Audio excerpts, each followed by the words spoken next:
I swear I clicked it. Hi, everybody. I seem to have on the, 25th episode or the 24th regressed back to not knowing how to go live. This is like the second time. I swear I pressed the button, but I apparently need to double click or double check next time that I clicked it. So we had our very cool countdown here backstage before we went live with the music that Sam Janes from Grace Solutions made for us. Just want to give a quick shout out again to Sam and our audio producer, Laura. If you listen to the audio podcast on iTunes or anywhere else, she takes all of this mess and makes it sound good. And we really appreciate them being part of our team. And I know Sam's not officially, working with us on a regular basis, but he did our intro music to the podcast, as well as our little countdown.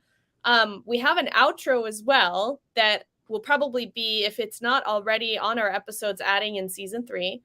And then we have a very special, very sort of bonus thing that we're going to release at some point, which is the Automation Ladies special Christmas song, created by AI, recorded by Sam. Oh. And we're working on getting a choreographed robot music video made. And then we will be releasing that at some point, hopefully before Christmas 2023. It'll be a whole year in the making. Music video. And that will be probably coming out on our YouTube channel, which we finally just created a couple of weeks ago. So if you are not subscribed to our YouTube yet, I'm a really bad creator because I never say this, but subscribe and stuff like that. That's what you're supposed to do. Click the button and subscribe if you like our stuff. But yeah, so we have another live interview today. I apologize that I was a little tardy in putting this up on LinkedIn and stuff, considering that we scheduled it a few weeks in advance. Adam, thank you so much for being here. Yeah, thanks for having me, Nikki. Really excited to be on the show, and always been a big fan of the Automation Ladies, so it's a big honor. Very cool. Well, Haley, who works with you, reached out to us initially. Yeah. And like we do, okay, it's Automation Ladies. We don't just talk to ladies, but we like to talk to more ladies than men just for the sake of it, because you guys are on all the other stuff, right? You've been on a few other podcasts and stuff. So my motto with that is, you're welcome to come on the show. You just might have to wait your turn on this particular platform rather than being the first in line. And we did. We waited our turn. It was like a waiting list to get on your show. So we're honored to be on it so quick here. Yeah. No, I'm very excited to talk to you because I haven't actually talked to anybody yet in your position. I have some friends and contacts at another holding company that's kind of doing some similar stuff to you. And I know I've talked to Sean Dotson in the past, who sold his company, R&D Automation, to a company that's kind of doing something similar. I won't say they're the same at all, because, every one of these sort of companies is different and maybe has a different mission, has a different reason why they're doing this. But certainly there is a trend of consolidation in our industry, whether it's vertical consolidation of, distributors getting bought by larger entities, and or this sort of vertical where different types of automation companies are coming together under one umbrella. Yep. And that's a fascinating concept to me. And, all the changes and challenges, it is an evolving industry, and where we have to, there's a lot of things I think that used to work a certain way and worked really well for a decade, 2, 3. And the world is changing rapidly now. And what are we going to do to keep up with it? And I think that, what you guys are doing at Addtronics, and similar companies like Courtney, she's unfortunately not here. I don't know if she'll be able to pop in later or not, but she works for United Robotics Group, which is also kind of a company that is then investing in multiple different types of robotics companies in different segments. So it's an area that I would like to get a little bit more informed on. And who better to talk to than Adam, who came up through one of the acquisition companies, right? Correct. Can you tell us a little bit about that story? And I guess I'll just, go with our first standard question here on Automation Ladies, which is, tell us a little bit about yourself and how you got to be here and what you're doing today. Yeah, definitely. So appreciate that. Born and raised in Rochester, New York, and found my way to greener pastures and sunny weather down in the Carolinas. So relocated down to Charlotte, North Carolina about 2 years ago. And what brought me down here originally, I got involved in the manufacturing and automation industry for a systems integrator machine builder up in Rochester, New York. They were around for about 75 years. We grew the company aggressively. And when I was there, I really loved what we were doing for our customers, the industry in itself, and just helping companies, manufacturers make the products that we use every single day. And I got an opportunity. A headhunter reached out and said, hey, do you want to stay in New York? Because we got the systems integrator down in Charlotte, Dynamic Design Solutions. Ironically, our founders were from Rochester, New York as well. It's like 60% of the DDS company is from upstate New York, Rochester, Buffalo, or Syracuse. And they've been around for about 25 years. I joined in 2019 as their VP of sales, kind of rose the ranks as their chief revenue officer. And we really just grew the company immensely, Nikki. I mean, we started off in 2019 and now looking back at end of 2022, before DDS was acquired, we quadrupled the company's top line, really just expanded our market share immensely from, going just out of the Southeast to making it more of a national company, even international company. And then in October of 2022, when I was the chief revenue officer at DDS, Addtronics acquired us, which is a mission-driven robotics holding company, which is really focused on reshoring and bringing manufacturing back to the United States. Okay. They approached our owner over a period of 9 months or so in 2022 and said, hey, we want you guys to be our first acquisition. We really like the sales strategy, the business development playbook. We love the operational competencies, great infrastructure here, great team, great business. And they decided that we were the first company they wanted to tuck in their family of brands. And fast forward almost 9 months later, they gave me the opportunity to be their chief revenue officer, part of the Addtronics senior leadership team now, overseeing sales, marketing, applications, and basically our entire business development strategy. So I've been in the industry now just shy of a decade. Couldn't imagine being anywhere else. I love manufacturing, love custom automation. And how could you not? It's impacting the world. It's an altruistic industry. And it's growing like crazy right now. I mean, I don't want to say it's recession proof because you see different markets change and different trends change, but automation is not going anywhere. Robotics is the place to be, and automation is going to be here to stay. Absolutely. So in terms of DDS, like what sort of industries or applications do you guys focus on? Or is it kind of any manufacturing operations? So it's a lot of different industries. We do, I would say, a lot in CPG, consumer packaged goods, a lot of power and energy, some automotive, and our general industrial business has just boomed. It's really growing immensely due to the COVID-19 pandemic. So I would say a lot of these companies that couldn't find labor, they needed to figure out, how are we going to make stuff? How are we going to manufacture products every single day so people can, continue to purchase what our company sells? And our general industrial business grew, aggressively over those past 3 years. So I would say we're kind of focused in those areas.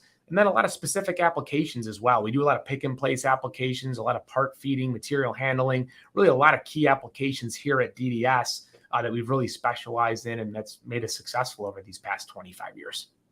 Very cool. So you started kind of that CRO journey there, or, the scaling a business like this. Yeah. And then now you are sitting, in the seat of being head of there's 3 brands now under the Addtronics umbrella. Can you tell us a little bit more about the other companies? Yeah. So I went, Nikki, from just being responsible for kind of sales and marketing and applications just at DDS, which is, was a small family owned company before Addtronics acquired us, to now we have to take this commercial strategy and scale it across the entire Addtronics network. So Addtronics has made 3 total acquisitions so far in about less than 12 months, which is pretty impressive.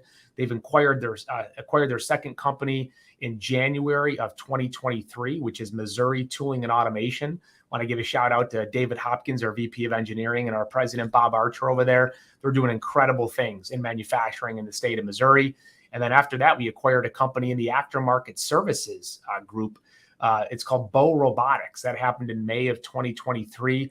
And they're focused heavily on servicing robots across the entire industry, specifically in the ABB core competency. So we have 3 acquisitions that we've tucked in, and we're looking for 2 more this year that we're pretty close on, actually, and continuing to acquire companies, whether it's a systems integrator, companies that specialize in automation, or specific aftermarket services companies at a rapid pace right now. Very cool. Do you have, I guess, talking about that sort of stuff, there's generally probably things you can't say, but are you still looking, like, should companies be contacting you if they're interested in selling, if they're in those, areas? We would love that. Yeah, Absolutely. definitely. Great point, Nikki. So, Addtronics is looking kind of our mission with this whole reshoring American manufacturing and really building this platform of this robotic automation company. We're looking to acquire about 5 businesses every year right now. So Okay. we have a VP M&A. His name's Chase Cormier. Great guy. He's really in tune to the automation industry. And we're really looking for, if I had to define it, for your listeners and people that might be listening today if they want to join Addtronics, what are we looking for within our family of brands? So I would say we're not looking for turnarounds. We're looking for companies that are profitable, that are successful. We're looking for companies that maybe their owners have been doing this for 15, 20, 30 years, like DDS has. Mhm. And they've reached a ceiling where they now want to exit, and they might not have a succession plan in place, or they might just not have the capital or the resources to take their business to the next level. With that being said, they can look at Addtronics now and join our family of companies. And at that point, we can leverage our commercial strategy, our commercial playbook. We can leverage our purchasing power now with all of these brands united, better benefits, better culture for the employees. So I would say if you're a company that's profitable, successful, privately held, you're looking to exit because of one of those reasons, we would like to talk to you. And again, 5 companies a year. Our goal is probably 25 to 30 companies over the next 5 to 7 years that we're looking to acquire as part of Addtronics. Okay, well, I've got at least one company in mind to send your way that I had We'd dinner love with to. at Automate earlier this year. Okay, that'd be great. I don't know how close. I know that they're interested soon. And these are That's always great. oftentimes long-term conversations anyway. You want to get to know the right partner. You want to make sure that, especially when you're selling your business that you worked really hard to build, you want to make sure your employees are taken care of, that it's a good fit. I That you're not agree. just throwing something over a wall and then, somebody might dismantle your life's work, right? Yep. Um, when you say mission driven, I mean, holding companies and mission driven are just generally not like 2 concepts that I've put together in my brain before. And so that was really interesting when I first went to your website or even just saw your bio, that's, kind of like the first sentence when referring to Addtronics.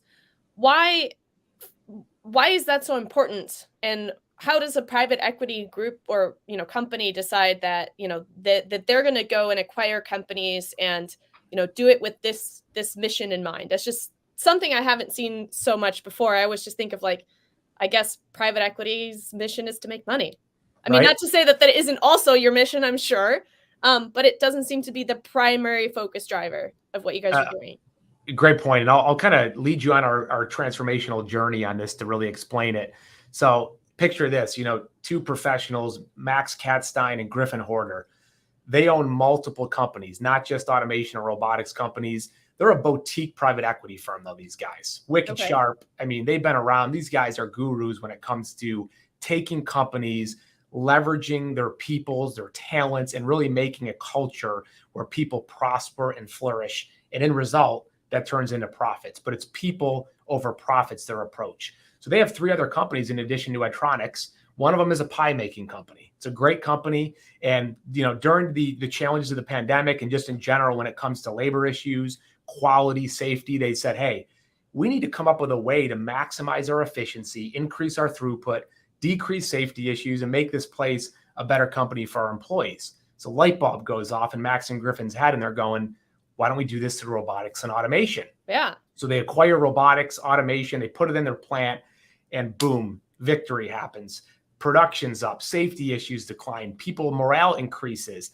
And Max and Griffin are sitting there going, well, if this is working so well for our pie company, why don't we do this and build a robotics and automation company and make the world a better place while doing it at the same time? So their approach is really different. They're a boutique private equity firm, not traditional private equity, big bad private equity that just wants to come in. I call it a rip and flip strategy where they just rip all the cost out, flip the company. It's not how Max and Griffin operate. They want to be the acquirer of choice. They want to create a culture of trust, accountability, transparency. And over the next 5 to 7 years, they're building a platform where all of the companies they acquire, they remain independent, their cultures. They have their entrepreneurial spirit.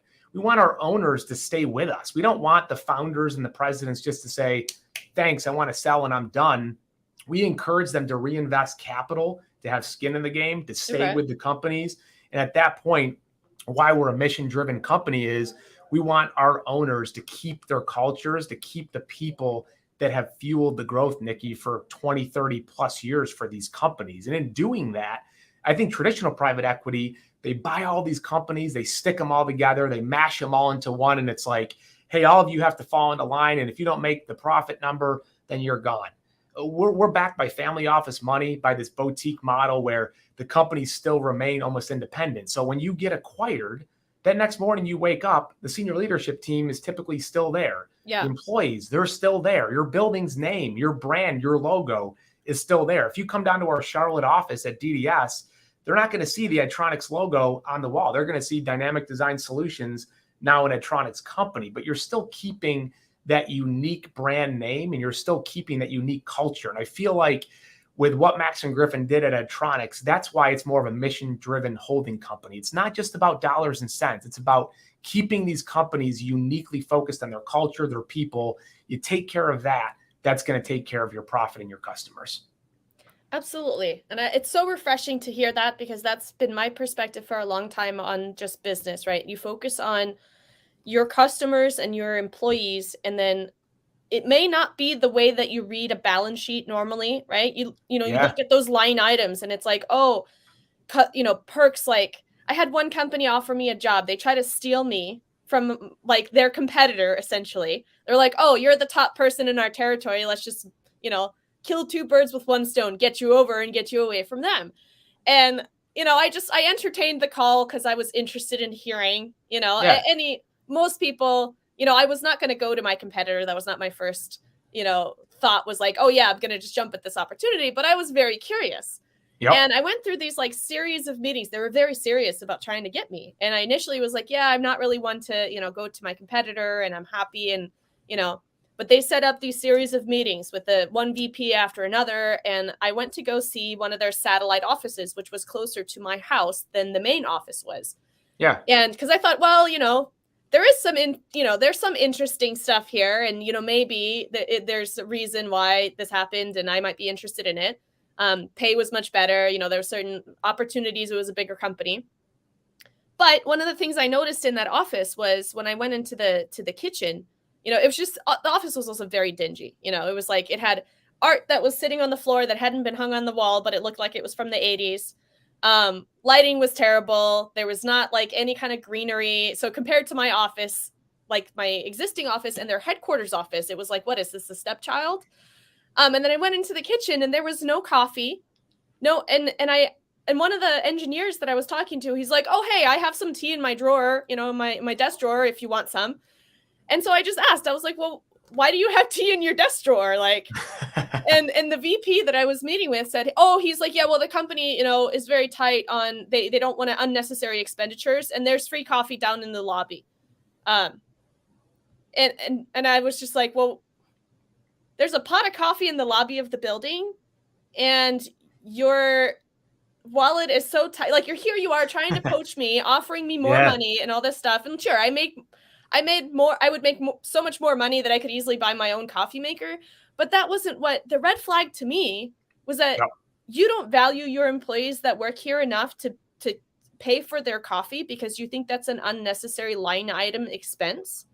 When you look at things like that, I've been in manufacturing facilities that didn't have enough lighting, and people that were working a certain line like had a hard time seeing what they were doing. And what they want to save money on their energy bill, but you're going to have, accidents, you're going to have poor work product, safety issues, right? And somebody's looking at those line items going, oh yeah, I'm going to save $1 here. And in the end, the organization suffers and their profits probably suffer quite a bit, because these small things add up and everyone can see it, whether it's your customers, your suppliers, your employees. You're never going to get the best out of any of them because they can clearly see that you're not giving your best to them. Agreed. And so that sort of stuff drives me crazy. And I will happily bet everything I have on the future that like companies that don't operate that way are the ones that should win. Ones that realize that, if you line up all of those things, right? Your stakeholders, the ones that matter, and make it a good place for them and make them want to come in, you're going to get your employees' best work because they actually want to be there. They actually care about your mission. You're in it together. Your customers are going to work with you when times are tough, or your suppliers, because, hey, you have a genuine relationship and you're not just in it for the short-term profit. And to hear, from, like you said, the sort of reputation of private equity, especially, probably a couple decades ago, was very much this turnaround. I'm going to buy a company, either rip it apart and sell it for its part. Chop a bunch of heads, take the cost out. Slash costs, right? Get rid of redundancies, just change the, what the balance sheet looks like, and then get somebody else to come in and buy it, or, whatever. And yeah, on paper, that can be very profitable for a few people, but it decimates the existing company, their suppliers, sometimes the community around that company. And it's painful to watch. And I think that's a lot of the challenges we have in our manufacturing industry, is it's been treated with such a disrespect over such a long period of time.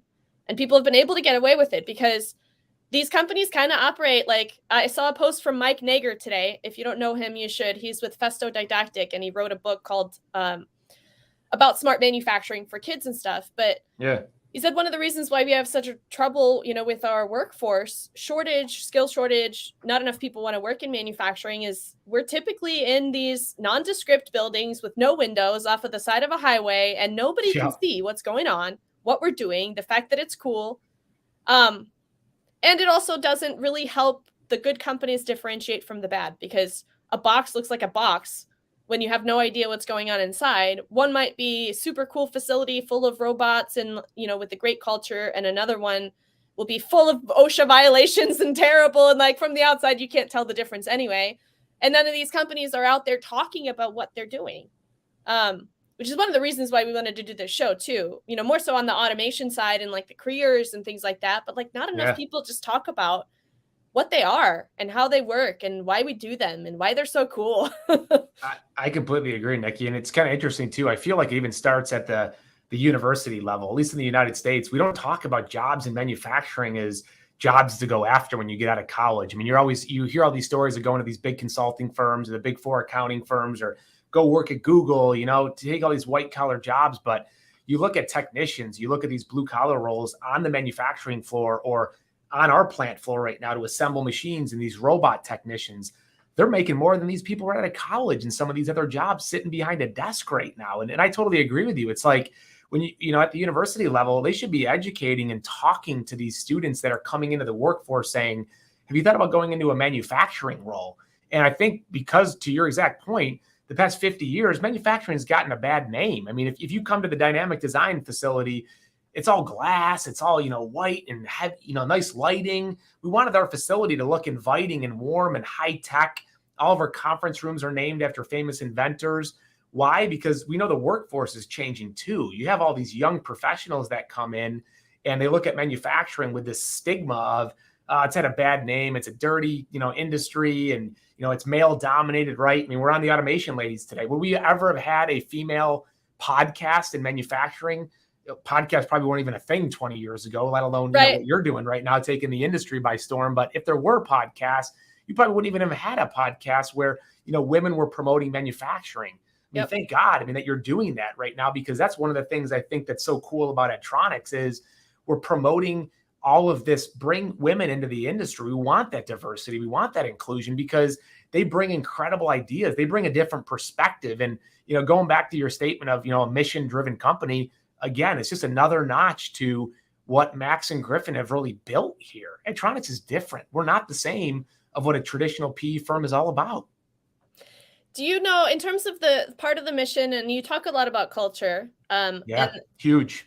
Is it specifically important for you guys to have diversity in your culture, or at least make it inviting for different types of people to come work? And if so, why? Why does it matter to you?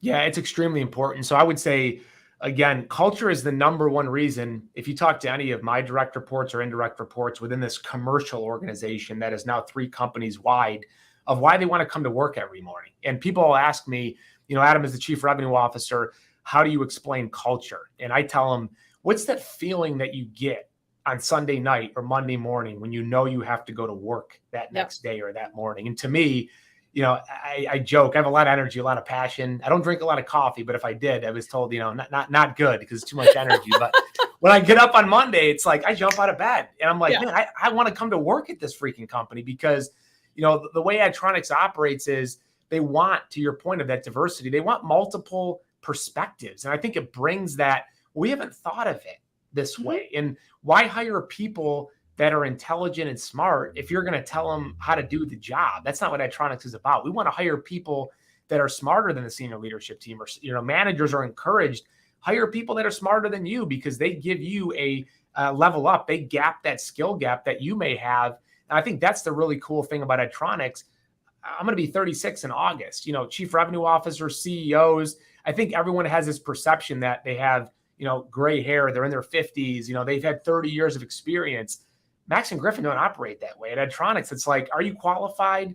Do you have a track record? How do you treat people? What kind of culture do you create? So we want the diversity. We want to include people to make those decisions in the company because without our people, Addtronics can't be successful. And that's why Addtronics is so big on their culture. And we give that freedom to the brand presidents that still are with us at Bo, at MTA, at DDS. They get to make those decisions locally, even though there's decisions being made at the senior leadership team, but they're influencing those decisions and their people are influencing those decisions. Yeah, that's huge. And I think everybody realizes now that culture doesn't just have to do with what happens inside the house once everybody's there, but it has a huge effect on recruiting. And massive. Everybody needs talent right now. I mean, there is a talent shortage, that's for sure, whether it's for technician jobs, obviously there has been a shift. And I think I posted, I read a McKinsey report yesterday that I personally summarized my main points that I thought I liked. I sometimes use ChatGPT to help me summarize things, but I found that they tend to pick out different points, or it tends to pick out like different points of interest than I do. So that particular one I did completely manually on my own. One of the things that I thought was interesting in the report is that there has been a shift in a lot of jobs. There's still a lot of service jobs. There have been more like higher paying jobs added in the last few years. And there's still a huge demand for traditional operator roles, production roles, customer service roles, and so on. But they're having more trouble filling them. And I think it makes a whole lot of sense, right? In terms of the type of job. Now that everybody has, globalization, the internet, everybody has social media, you have so much more access to see what else is available to you than you did in the past, where it was kind of like, well, here's the employers in my hometown. This is what the people I know do. I'm going to go do the same thing. There's a lot more of this like ability to choose, right? If you can get the same paying job at a Starbucks as you can at a terrible manufacturing facility that doesn't really, have anything good going for you, most people nowadays, younger people, are going to choose, the Starbucks jobs. And then also, we all have immediate access to news. So like the UPS strike that almost happened, thankfully they averted it. As somebody that ships a lot of packages, I'm really happy. And their starting pay now is like $21 for drivers, for package handlers, and so on. And one of the points of that was like, well, it may be up, driving upward pressure on wages on these lower end jobs. And honestly, this is not a political show. I don't really, make my political statements or anything. But living wage, right? People do need to be able to live off of the money that they make. And to expect people to come in and do their jobs and want to do them and want to do them well while they're struggling to make rent or pay for food or support their kids or whatever, it doesn't make any sense. Like, yes, I guess you can operate as a business that has a huge amount of turnover, that treats people like, oh, you come in, you're replaceable, right? There are businesses like that. But how they fare in the long run, I really hope that we're headed towards a future where those companies that treat people like that, that gets reflected in their profits. And the people that are really, steering a ship where everybody's on board and everybody wants to be on board, not just because they absolutely have to and they have no other choice. Those should be the winners. And take people like me, I've worked a few different jobs in my career. Yep. And I know that feeling of waking up, on a Monday morning or going to bed on Sunday, just dreading what's The coming next day. the next day and the next day, and then just hoping for the weekend as fast as you can, because something about what you're doing just doesn't feel right or feel good. Anxiety, all those kinds of things. Quiet And quitting. same thing as you. Now I'm in a position, I'm a little bit later in my career. I know my worth a little bit more. I used to think that I was just, nothing special. I just work hard like everybody does, right? Yep. And then you realize when you work with a lot of people that like not everybody does their best all the time, and not everybody is incredibly competent or tries to be, So I now approach, choosing where I work in a very different way than I used to. And Quotebeam was one of those things where the CEO, Roman, I worked with him in the past, so I already knew a little bit about him, but I was very concerned with what type of company are you trying to build? Because if I'm going to help you build it and I'm going to try to attract people to come work with us, it's very important to me that we're building something that I can believe in, I can support wholeheartedly. And I don't want to just be your, token woman on the team that helps recruit people or, things like that. And he was very intentional about saying, hey, I want to build a company, not just for my own, success. So I want to be a successful Silicon Valley founder, or I want to sell this for millions of dollars. He was like, I really want to build a company where people want to come to work every day and they feel good about it and they want to be there and they want to stick around because it's going to be great. And I, very much like want to see people that have that mindset succeed. And I'm happier and happier the more I meet more companies like yours, like that actually care about that.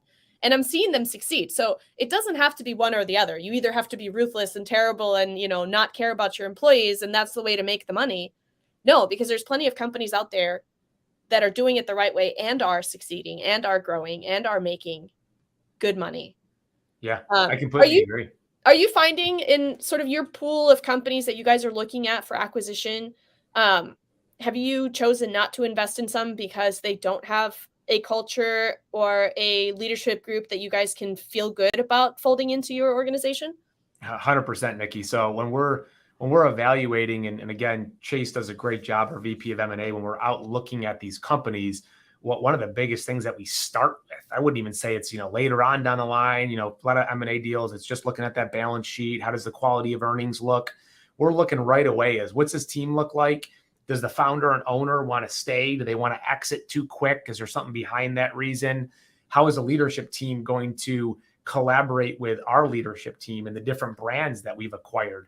And then do they want to be on the Addtronics way? Well, what is the Addtronics way? Well, it's accountability, it's transparency, it's treating employees with respect. It's having that altruistic approach to giving back to community, to, kind of operating in a business like that. So for sure, I would say, multiple companies we've looked at where we just said, this just doesn't make sense. If we end up acquiring these guys and we bring them into the fold, it could be a disaster when it comes to the post-integration of that acquisition. So we've walked away from that. Yeah. And I would say that's helped us, because when we talk to other companies and we kind of promote our model and the companies we're looking for, again, altruistic companies, mission-driven companies, companies that focus on people versus just profits, companies that are not turnarounds, companies that are profitable, and they have been profitable for those reasons. Mm-hmm. Those are the types of companies that, we are looking at on a consistent basis, and I think has helped our M&A strategy. And I would say even a good follow-up to that is, you talked a lot about, when you went to work for,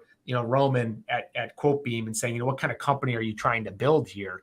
I would say one of the things that we really do well at Addtronics is we give many people skin in the game. And that's through either profit sharing. So if the company does well, you talked about this living wage, right? Well, why should the CEO and why should the leadership team make all this money and just, go home with it all? And then the employees that are putting in 60 hours a week as well, not sharing that. And Addtronics says that's not right. We're not going to do that at this business. So every year at all of our brand, portfolio of companies or brand family of brand of companies, when they do well and they make profit, we return some of that back directly to each and every single employee, from entry-level people to interns, all the way up to, senior staff members. Then in addition to that, with the acquisition with Addtronics, they've actually granted equity to people now. So people have skin in the game, and not only just a bonus at the end of the year and a profit return to them, but they're actually receiving equity. And when you get up every morning and you're like, wow, my job that I'm doing, like we talked about, competency or people that are actually engaged in doing a good job.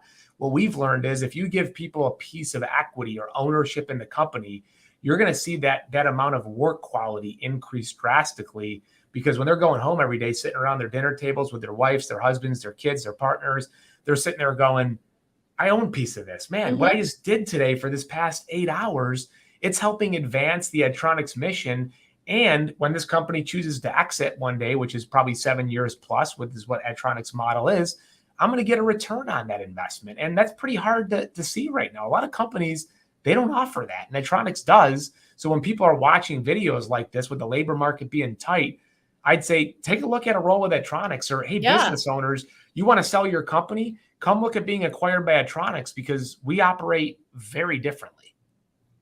That's amazing. So I actually made a commitment to myself. I started a small business with my husband a few years ago. We're not doing that anymore. Obviously, I'm here. That's a whole long story. But I told myself that if I ever start a business where I hire people, I want them to have a piece of the pie as well, whether either equity or revenue share or both, because it's very simple. Seems very simple, seems obvious and a no-brainer. Why would you not want people to be invested in what you're doing and let them share in your success?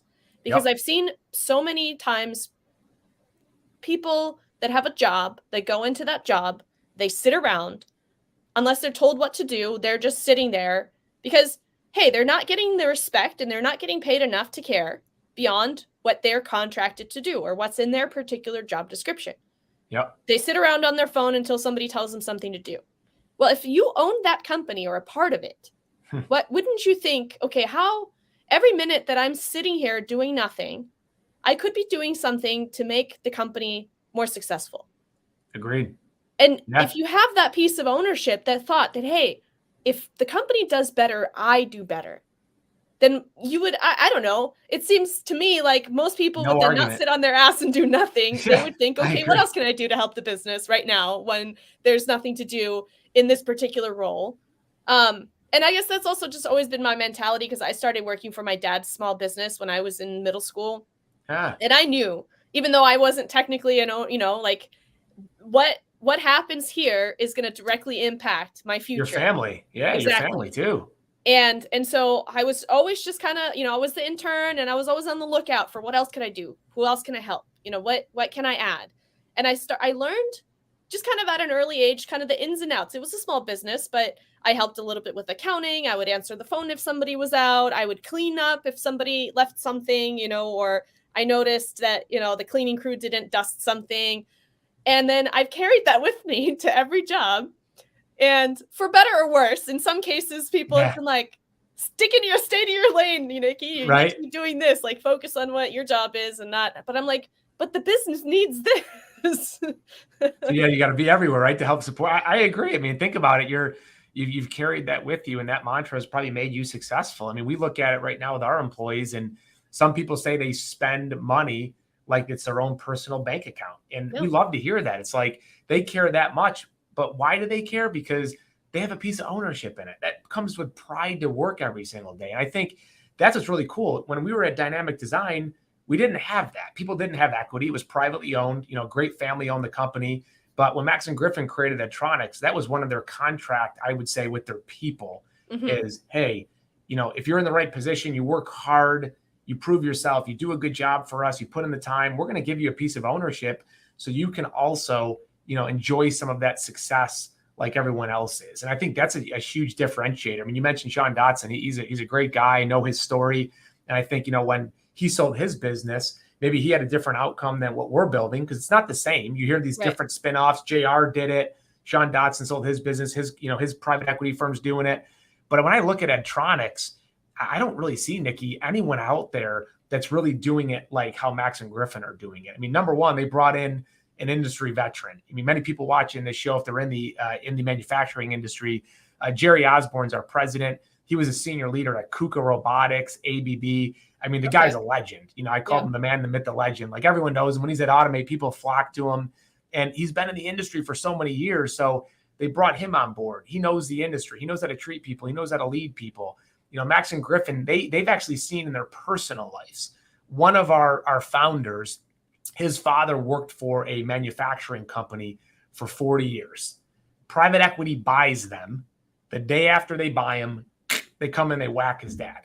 And that's one of the things that they fire him, right? Yeah. So they come down to me and they tell this story.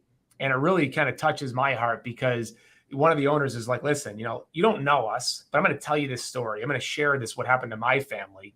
He goes, I was a, 15, 18-year-old, young kid watching my dad come home and hear this story, how his company got bought by private equity.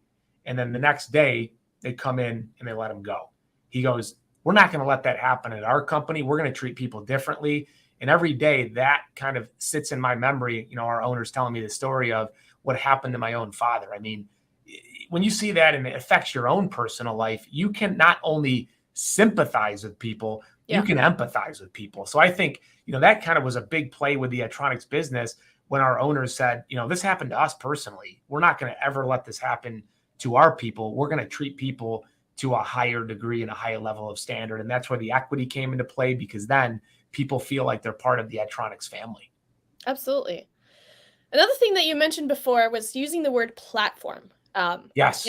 Platform businesses, I think, are another, not a fad. It's just there's a reason why they are attractive and successful. Yes. Because you start to think about how the old model was kind of like this pyramid, right? You have to own everything and you have to, everything has to be under this same umbrella.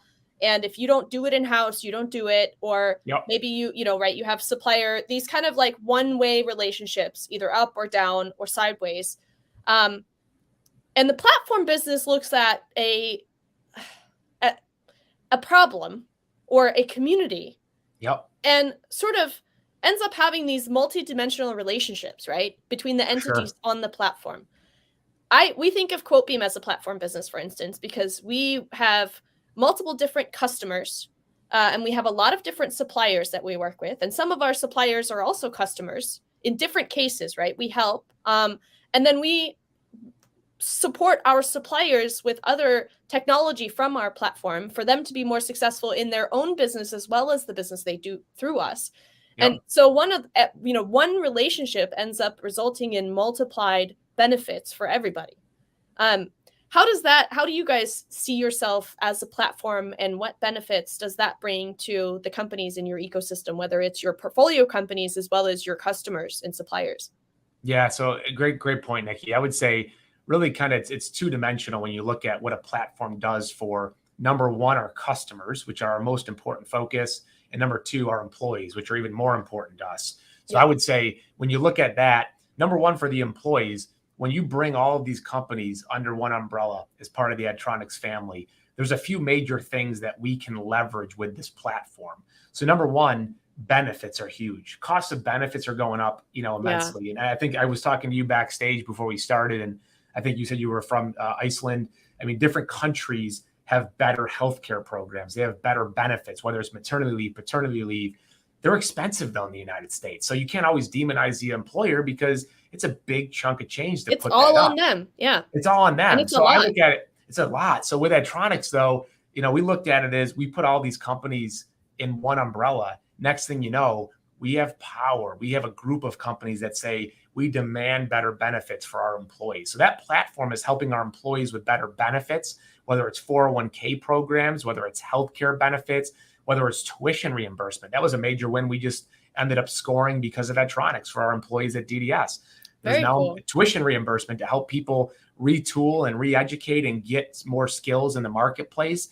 And then I also look at it as the development and opportunities. So at DDS, we were 40 to 50 people. It was pretty flatly structured and entrepreneurial. You couldn't really go many levels because we were a small company. Mm-hmm. Now, if someone wants to transfer to our company in Missouri and go work for MTA, or they want to get into the aftermarket services group, or we end up buying a company that's $50 million or $100 million, it provides employees with tons of developmental opportunities, and people stay more engaged. We can retain employees.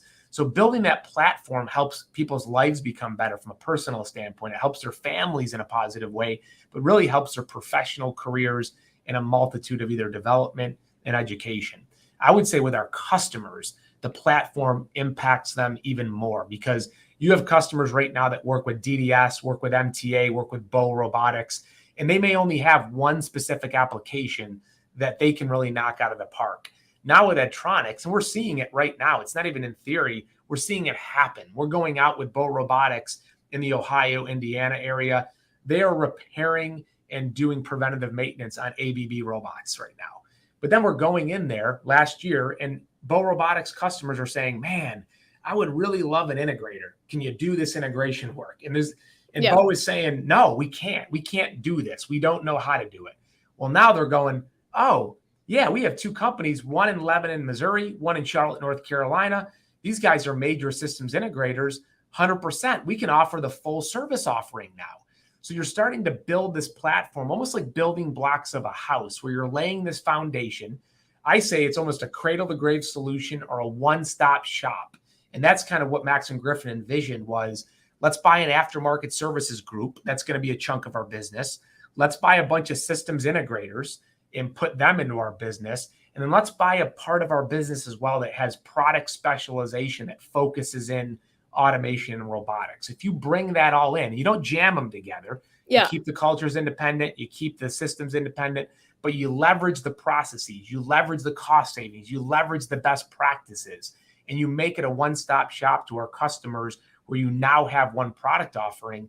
These customers can now go just to Addtronics versus going to DDS for this, MTA for this, or God forbid, three of our competitors down the road that do something that maybe DDS or MTA didn't offer separately, but now together they offer the full package. So it's really a brilliant strategy when you look at building this buy and build platform. It's creating a better customer experience and a better experience for our employees.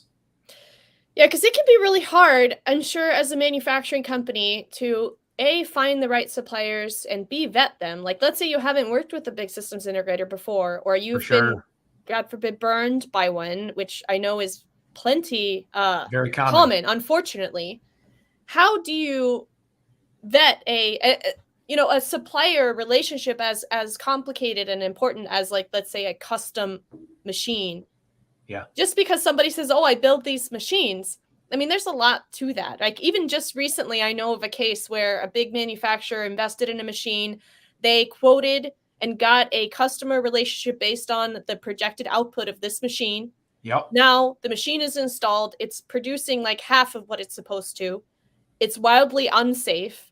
It's just deficient in so many ways from what was promised. And then the systems integrator doesn't want to make it right. And, this is a company that's big enough that it has clout, that sort of stuff. But, there's probably hundreds of cases like that where the manufacturer is too small to push back on the integrator to be able to do anything. And they end up with a disaster that sits in a corner, millions of dollars wasted, whatever that is. And it's a very opaque marketplace, really, when it comes to custom machinery, systems integration. How do you vet how do you even know, who does what and what their reputation really is and, that sort of thing. It's not like you go and, you can just read a bunch of reviews online on Yelp and decide like, oh yeah, this business has a good reputation or this one doesn't. So it's that much more important once you do find a good partner or a company you can trust. The more business you can do with them, the better, if they actually are committed to following through and providing what they should.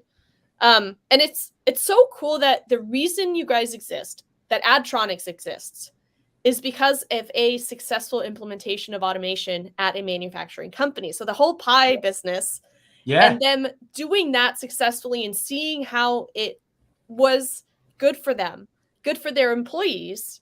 And that's a lot of the narrative we hear too. You don't want to automate because it replaces jobs. Yeah, it takes our jobs, right? Everyone's worried that robots are going to take our jobs. You hear that all the time. And at the same time, like what we know, when we see the successful implementation of this, it actually drives more capacity for the business, higher quality product, better jobs for those that are there, as long as the company treats it appropriately. So I think this is also a matter of bad companies using automation for bad things. right? Yep. If company already only cares about the bottom line, doesn't give a crap about their employees, then they might very well look at the ROI of a machine as how many operators can I replace, and, chop their head whenever the machine gets installed, versus a good company thinking, okay, I'm going to talk to my employees about the fact that we're going to introduce automation to their line and what that can mean for them, and then help them retool, reskill, upskill, and be able to do a better job at our, existing facility,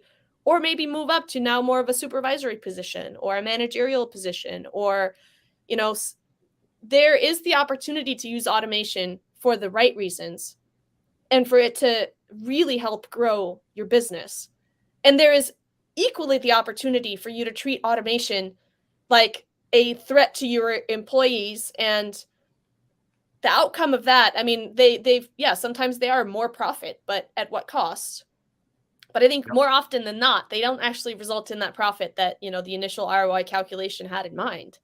Agreed. Especially if you're looking at it from, you worked with the lowest bidder OEM or systems integrator. Yep. You didn't actually make sure that they have in mind, that they care about the things that you care about. Or I guess in this equation, probably nobody cares about the right things, right?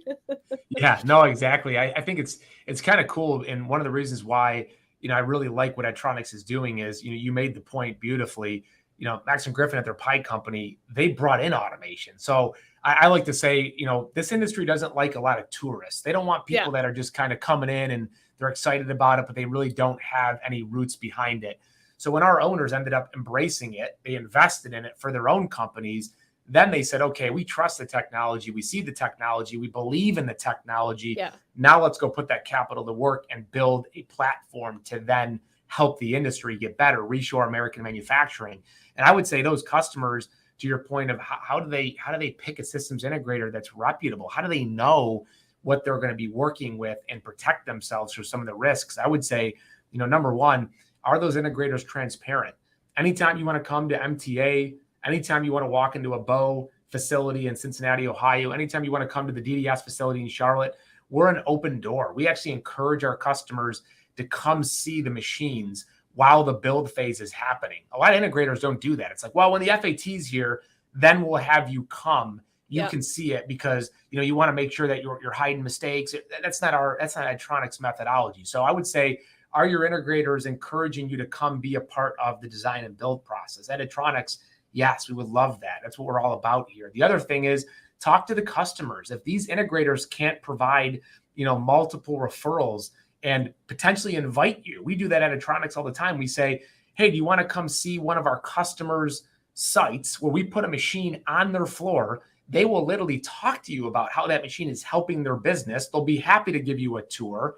And oh, by the way, they're willing to be an advocate because of what Addtronics and their businesses has done for that manufacturing facility. So if you're not getting that kind of insight, Nikki, that transparency, you're not getting that kind of collaboration, I'd say the warnings flags go up through the roof. And one of the things that really is a pet peeve to me and really kind of peeves me in the industry is to hear that exact statement you just made. The company delivered the machine and then they don't want to support it after it's unsafe and there are mistakes. I mean, that's terrible. I mean, that's one of the things that I love Addtronics about is they stand behind every piece of equipment they put out there. I mean, we've had a situation before where a customer said, hey, we paid this. It's not where it needs to be. Well, we're going to then put more costs into it at our own cost if it's not out of scope, and we're going to make it right. Now we're buying aftermarket services companies as well to elevate our customer experience at Addtronics. So when those machines have potentially an issue or they're out of the warranty period and maybe a maintenance manager turned the wrench the wrong way and they still come to us and say, hey, can you fix this? We will pay you. We now have technicians that are on staff that can be dispatched to repair like an ABB robot, do service, and do preventative maintenance. And I think that's one of the things that customers need to be vigilant on. They need to be looking for, and they need to see what is the reputation by speaking to customers and coming on site and touring and vetting and due diligence of these facilities. So important. And I'm going to parallel that because now we're getting close to the end of the hour and I could definitely talk to you for longer, but I know. Wow. I didn't mention our sponsors in the beginning, which I normally do. But I want to throw out there. So same thing with Automation Ladies, like Allie and I started this with a mission of wanting to meet and be like a community for more women that are in the industry. Because a lot of us are kind of alone. And we may have, other women in our facility, but just our gender in common isn't enough for us to, want to actually get together and we found each other. We had a lot in common. We were, just as geeked out by automation, and we had other things in common. And so we thought, hey, there's probably women around our age or just people that just jive with us and our viewpoint or want to hear what we want to know, are excited about learning what we want to learn. And let's put this out there so that those people can find us, because they might not have something like that. And we were lucky enough to find each other on LinkedIn and have a small little group chat and stuff. And as our show and the podcast and what we're doing has kind of grown and more people know of us, we inadvertently have found ourselves to be a little bit of a media company, which is not how we wanted to start this, or not what we had in mind. And it's still not our mission, right? Our mission is to make the world of automation more open, to show more people that they can find a home here. And for those people that are out there that are maybe feeling alone, unsupported, not sure what they, where they can go. We're a place where you can come, you can talk. We've been approached, right, by companies that want to sponsor us, right? Because they want to use our community or our following as a vehicle to get their name out there. Yeah. And, everybody's got to make money. Everybody's got to sell things. Everybody has to market things. For sure. Just like we do. But we decided that, hey, we would love to work with sponsors, but we want to make sure that we actually care about what they do and that they have some of the same things that we care about as part of their mission. So we always ask them initially whether anybody comes and does a demo on our show of a software or a product. We're still waiting for someone to demo hardware with us. But why? Why did you build this? Why are you doing this? Why did you start this? What's your why behind it? And we want to vet these companies a little bit, because if we're going to put our name next to theirs, it matters that we're not, steering someone to something that we don't believe in. And so I want to mention the companies below, because they were cool enough to approach us and want to, work with us, but B, we actually, believe in what they're doing. And a lot of it is on the same sort of reasons as to why you guys are doing what you're doing. And which is one of the reasons why I did want to talk to you. And this is not sponsored by Addtronics in any way. But Clarify, those guys started out solving their customers' problems, and then they productized it because they were doing it on a small scale over and over and over, helping industrial companies work with their data, get insights from their data, and helping all the people in their organization actually work with that data, not just the executives looking at, dashboards and metrics, but giving the context of the people that are on the floor, letting them chime in and give their context and, understanding the data, working with it as well. So that's the guys at Clarify. You can find them at clarify.io. Factory Fix also started because they used to sell automated machinery, and then their customers didn't have enough people to support it. They would be scared of, and I'm repeating this story secondhand, actually. We actually ended up working with Factory Fix because one of their PR people we met at Automate, he helped me when I lost my phone. He gave me a ride to the airport, just straight up good person. But they started this talent platform for manufacturing because they saw that their customers were scared of investing in automation because they didn't have the workforce to have technicians on site, or, they didn't have the skilled people to work with their automation. And so they started Factory Fix as a recruiting platform specifically to make it easier for manufacturers to find the specific talent that they need to support their automation, their operations, whether it's technicians or controls engineers, all of the above. They, again, were solving this problem that they had. Processing Controls Engineering LLC is Allie's company. And now she goes in and helps fix these terrible projects or integrate, OEM machinery or upgrade. She goes in and into a lot of situations that nobody else wants to touch. Yeah. And she's sometimes caught in between these, bad projects gone bad upon bad. And now she's like, okay, yeah, I know nobody wants to touch this with a 10-foot pole, but that's what I do. That's pretty interesting. Our background and the reason that Roman started this is because it's in his entire career as an electrical engineer, designing control panels, automated machines, custom machinery in particular, as a systems integrator. it was just taking way too long to go back and forth with all of his different distributors to get pricing and availability to fulfill the components needed to build a machine, let alone be able to accurately quote one before you're even in the stage of building it. Yeah. Because yes, you can, if you have a database and an ERP system full of what you paid last time, you reuse your designs, then that's great. You already know. But if you're designing custom stuff and you're using components you haven't used before, or maybe you haven't used them in 5 years, and guess what? Especially nowadays, pricing and availability is not the same as it used to be. It's gone up a lot, that's for sure. That back and forth dealing with, 5 to 10 to 20 different suppliers on a particular bid or a build, and the back and forth and the emails and the PDFs and the phone calls, especially if you need help selecting things, you need to talk to somebody from the manufacturer. You got to talk to, there's just so much complexity to that. And he was like, why do I spend all this time doing non-engineering stuff when I'm an engineer? I should just be engineering. And nobody solved that problem for him. So he went out and chose to solve it himself. Solved it himself. True engineer. And we decided, instead of coming in and saying, oh, we're going to save the day, right? Like you said, our industry doesn't like tourists. No. Somebody that goes, oh, look at that low-hanging fruit. I guess all those people that have been doing it for years are just too dumb and they haven't, thought of the great thing that I thought of, right? Yeah.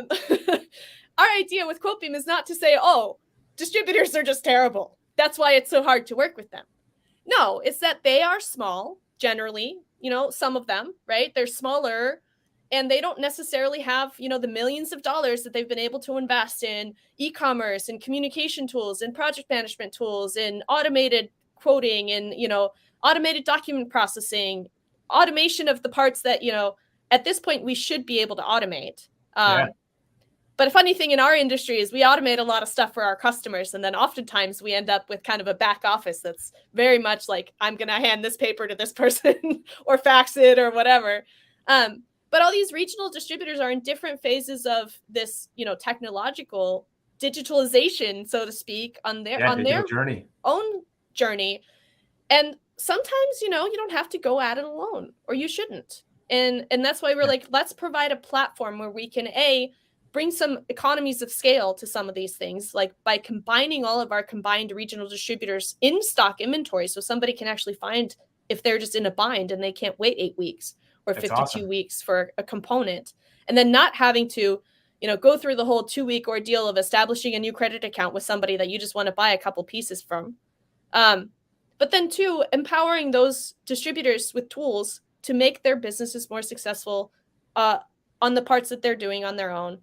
And so that's my shout out. That's why these guys are here. That's why their logos are here. Not just because they pay us, but because they really support our mission and we believe in their mission, because I think that they're doing the right thing for the industry. And it sounds to me like Addtronics is very much in that bucket for me. And so I very much appreciate the time. I would also make a recommendation if you haven't already heard the Manufacturing Culture podcast. I have. I was on it, actually. It was fantastic. Oh, you were? Okay. I haven't listened to your episode yet. Yeah. So I was about to say, if you haven't been on it, that would be a good one for you. I have been on it. I was just on it about 2 weeks ago. It was fantastic. Very cool. I'm just halfway through listening to Emily Joanne Wilkins's episode, and then I'll make sure to listen to yours next. That'd be great. But yeah, with all that said about all these great companies, I just want the listeners to know too, like, we're not just shoving companies or products at you because it's whoever has the most money. This is what I care about. This is why, I left the industry for a while and I came back and I realized I kind of wanted to be on my terms. But like you said, once you're in the manufacturing space and like the automation space and you get to contribute all this stuff that we need every day being made, it's very hard to walk away from it and be like, no, I'm going to go do some other. I feel like everything is fake. Exactly. Like if you're not making something or supporting those that are making it, then what are you doing? Exactly. I completely agree with you. Yep. No, and I appreciate it, Nikki. It's been an amazing conversation. And again, the industry is just booming right now. I mean, there's so much going on in robotics and automation. I couldn't be more honored to be a part of the Addtronics organization. And if people don't know us, we're kind of new. We've only been around now probably about 10 months. Our website, www.addtronics.com, go check us out. And would really encourage, to your point, of all of these companies that are very, philanthropic and they're really giving back to the community. We want companies as well to partner with us, just as you have done with Quotebeam. Yeah. reach out to us, reach out to our team, and let's make the industry a better place. I think that's kind of the end result here as we kind of look at what we've talked about the past hour. Both of us, we really want to make the industry a better industry for all of the different players that are in it. Yeah, we're competing with each other. There's a lot of competitors, but we want the manufacturing industry to become a better industry overall. Well, it is also, going back to pies, right? It's not a shrinking pie, it's a growing one. And, It is. and we don't have to compete for the slices. The more we work together, the bigger it gets, because there's I so agree. many manufacturing, companies out there that need our help automating. I don't think we're anywhere near market saturation when it comes to that. Not even So we close. can all work together, and, even competitors, right? We can, the better we make the industry, the more attractive and safe and successful we can make automation seem to manufacturers by having, these great outcomes and actually caring about the outcomes of the customers and supporting Yeah. them. That's what's going to drive more business for all of us, instead of scaring manufacturers from thinking, well, I had a failed automation project and I'm just going to not do it anymore. Or I'm going to just, continue to have my production overseas where I don't have to worry about it. Again, another recent article that was going around on LinkedIn was the story of Bath and Body Works, and kind of how they reshored, their production. I saw that. And brought this ecosystem of their suppliers together. Fantastic story to hear. And I want to hear more and more of them in our industry. So thank you, Adam. If you guys want to find out more about, he already mentioned the website, but once this comes out on iTunes and goes up on our website, automationladies.io, you'll have a guest profile as well. Awesome. And there we can continue to update it. So anytime you have, links, resources, you want people to go, they can check out your profile and then find you on, whatever social media, any kind of channels, YouTube, things that you have. So let's stay in touch. I look forward to hopefully meeting you at one of these industry events sometime soon. Yeah. And have a great rest of your Thursday, and we'll see you around. Thanks. Appreciate it, Nikki. Thanks for having me. Thanks so much, Adam. Talk big soon. Thank you.